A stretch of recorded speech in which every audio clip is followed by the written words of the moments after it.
8:45. This is the Sri Lanka Broadcasting Corporation. Here is the news, edited by Danushka Madhavelu and read by Indrani Senanayake. The headlines. Auto diesel has been reduced to 420 rupees. The Palali International Airport recommences operations. The United States provides 9,300 metric tons of fertilizer to paddy farmers in Sri Lanka. A 1,000 metric ton rice shipment donated by China reaches Sri Lanka. The price of a litre gas cylinder increased from midnight today. In world news, South Africa President Cyril Ramaphosa's fate in hands of the ANC. And in sports news, Saudi Arabia club Al Nassr have made a huge offer to sign Portugal forward Cristiano Ronaldo after the World Cup. The Ceylon Petroleum Corporation and Lanka IOC have reduced the price of a litre of auto diesel. Accordingly, a litre of auto diesel has been reduced by 10 rupees with effect from tomorrow. A litre of auto diesel will be available at 420 rupees from tomorrow. State Minister of Ports and Aviation Premaral Jayasekara said that the aviation services in the Palali International Airport, which were suspended its services due to COVID-19 pandemic, will recommence on December the 12th. He said the first flight after reopening is scheduled to arrive on December the 12th from India. The State Minister mentioned this joining the committee stage debates of the Budget 2023 in Parliament today. The United States officially handed over 9,300 metric tons of urea fertilizer to the Ministry of Agriculture to distribute to more than 193,000 smallholder paddy farmers in Jaffna, Mullaitivu, Mannar, Vavuniya, Anuradhapura, Trincomalee, Patticular and the Muraragala districts. The fertilizer, procured by FAO with funding from the U.S. Agency for International Development, is the first shipment of U.S. aid-supported fertilizer assistance, with additional supplies anticipated in the coming months that will reach close to 1 million farmers across the country, the U.S. Embassy said in a release. This news comes to you from the Sri Lanka Broadcasting Corporation. We continue with local news. Another shipment of rice donated by China has arrived in Sri Lanka. The Chinese embassy in Sri Lanka said the container ship Jing Hong Kong, carrying 1,000 metric tons of rice, arrived at the Colombo port this morning. The 100,000 packs of rice will be distributed among Sri Lankan students. The embassy noted that since June 2022, China has donated 9,000 metric tons of rice to Sri Lanka. The price of a litre gas cylinder is increased with effect from midnight today. Accordingly, the price of a 12.5 kilogram cylinder will be increased by 250 rupees. The new price of a cylinder would be 4,610 rupees. The new price of a 5 kilogram cylinder will be 1,850 rupees. A 2.3 kilogram domestic gas cylinder would be 860 rupees. Minister of Agriculture Mahinda Amarweera paid a visit to inspect the maize crops in several areas of the district after it was reported that the fall armyworm caterpillar is spreading and damaging maize crops in several areas of the Anuradhapura district. Along with a group of agriculture officials and agricultural development officials, the minister and officials observed some maize fields cultivated in the villages of Anuradhapura, Seppakulam and Vipalankulam. Minister Mahinda Amarweera said the import of maize has been completely suspended and the necessary work arrangements have been made to produce the maize needed for the country. Observing the damage, Minister Mahinda Amarweera instructed the officials to take immediate measures to control the spread of the caterpillar. That ends the local segment of news. The main news story is brought to you by Siddhalepa Veda Mahatmya. The President's Fund has started a scholarship program for students with financial difficulties who have passed the GCE Ordinary Level examination taken for the first time in 2021 and will take the GCE Advanced Level examination in 2024. The President's Media Division said the program had been initiated on the directive of President Ranil Wickremesinghe. As per the instructions of President Ranil Wickremesinghe, President's Secretary Saman Ekanayake has sent a letter dated the 30th of last month to the Secretary of the Ministry of Education to start inviting applications from eligible students. Accordingly, to qualify for the scholarship, the monthly income of the applicant's family should not exceed 75,000 rupees and the applicant should be a student studying in a government school or a fee-free private school. The main news story was brought to you by Siddhalepa Vedamahatmya. Watch Life is brought to you by Celebrate Christmas and New Year with lots of CIB discounts. Valuable gifts with bank discounts till 31st of December. Come to CIB today. The Public Utilities Commission of Sri Lanka approved power cuts of 2 hours and 20 minutes from the 6th to the 9th and 1 hour on the 7th. The power cut will be experienced in A to L and P to W areas, 1 hour during the daytime and 1 hour and 20 minutes during the night. On the 7th, power cuts will be imposed for 1 hour from 3 to 6 p.m. That came to you in Watchlight. Celebrate Christmas and New Year with lots of CIB discounts. Valuable gifts with bank discounts till 31st of December. Come to CIB today. World News. Brought to you by courtesy of...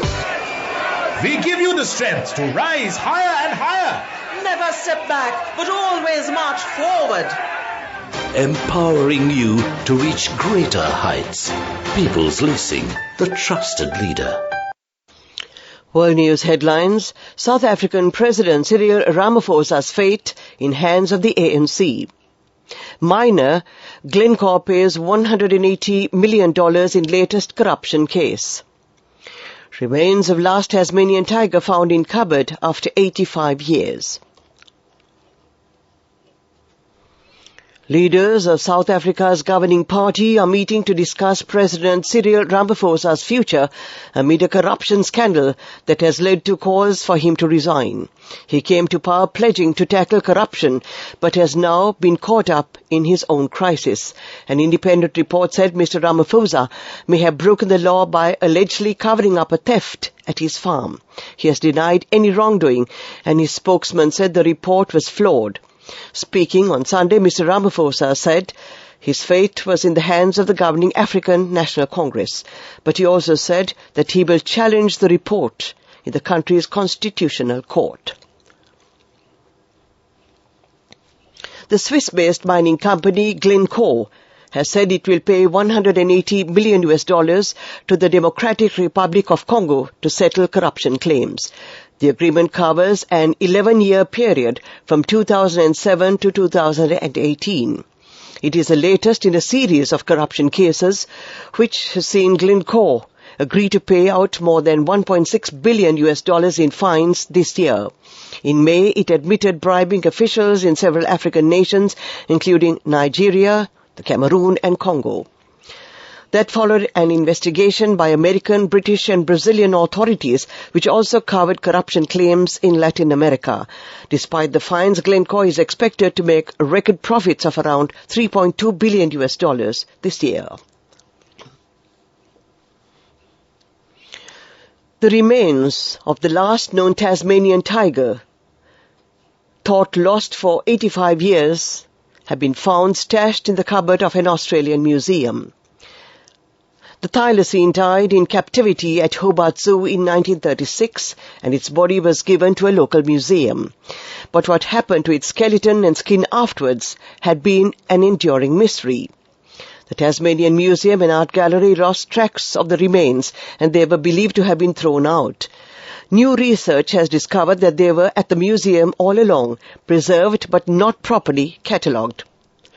but he and one of the museum's curators found an unpublished taxidermist's report promoting a review of the museum's collection. They found the missing female specimen in a cupboard in the museum's education department. To end this bulletin of world news, the headlines again. South African President Cyril Ramaphosa's fate in hands of the ANC. Miner Glencore pays $180 million in latest corruption case. Remains of last Tasmanian tiger found in cupboard after 85 years. That ends this bulletin of world news. World News. Brought to you by courtesy of... Amidst all challenges, we will rally around you and advance. In the face of hardships, let's stand strong together. Empowering you to reach greater heights. People's Leasing, the trusted leader. Development News. Minister of Port, Shipping and Aviation Nimal Siripala de Silva said that the construction of Terminal 2 of the Bandaranaike International Airport, which is suspended, will commence once Sri Lanka's debt restructuring process is over.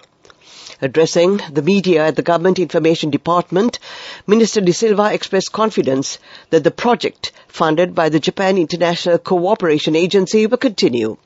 According to the Airport and Aviation Services Limited, the construction of the Terminal 2 project commenced on the 15th of December 2020 and was expected to be completed by the 14th of December 2023.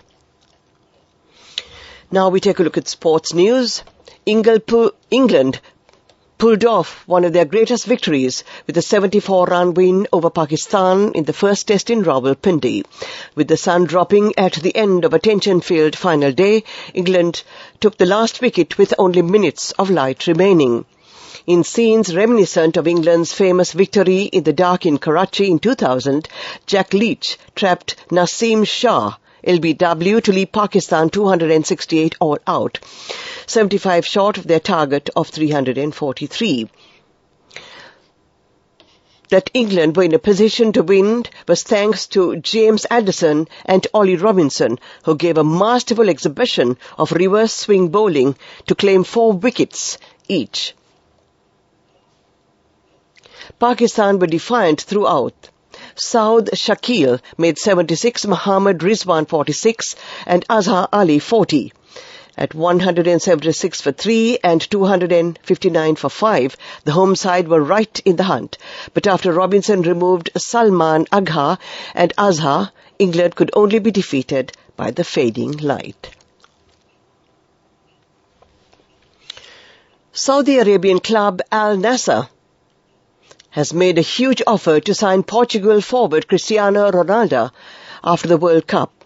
A number of clubs have expressed interest in him, with Al Nassr's offer the biggest at around 200 million euros a year, according to reports.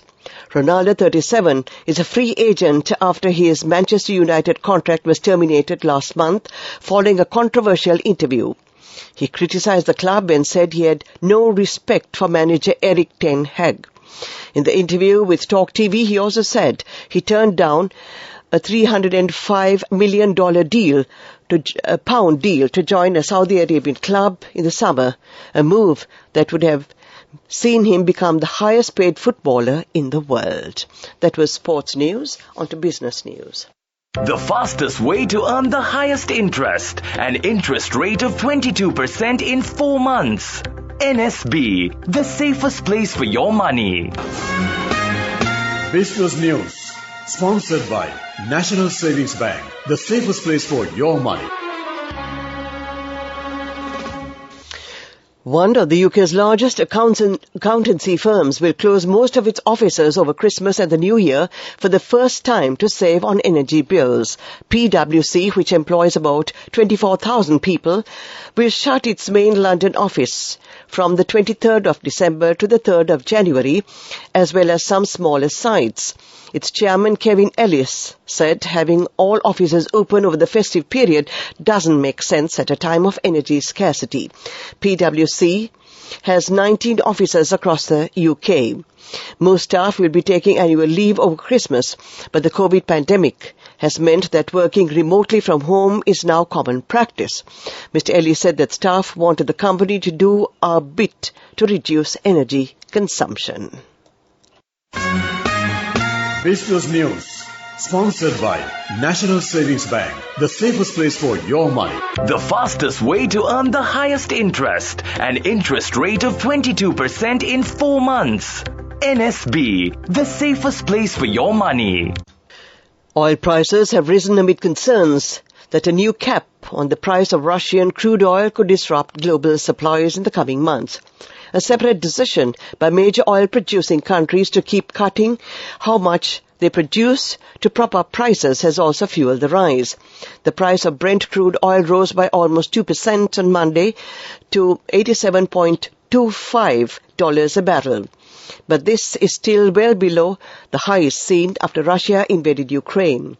Higher oil prices tend to push up petrol prices and the cost of living, which in the UK is rising at its fastest pace since 41 years. And finally, we take a look at the weather report. The low-level disturbance in the southeast Bay of Bengal has intensified in a low-pressure area. The system may intensify further and move closer to the north of Sri Lanka. Under the influence of this system, rainy and windy conditions are expected to enhance over the northern, north-central and eastern provinces on the 7th and 8th of this month.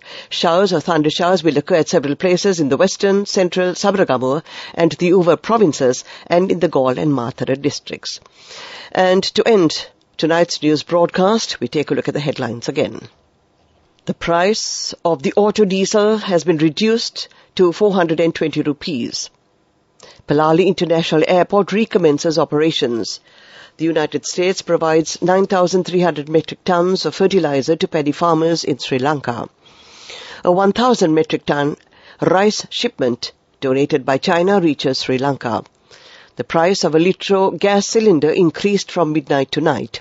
In world news, South African President Cyril Ramaphosa's fate in hands of the ANC. And in sports news, Saudi Arabia club Al Nassr have made a huge offer to sign Portugal forward Cristiano Ronaldo after the World Cup.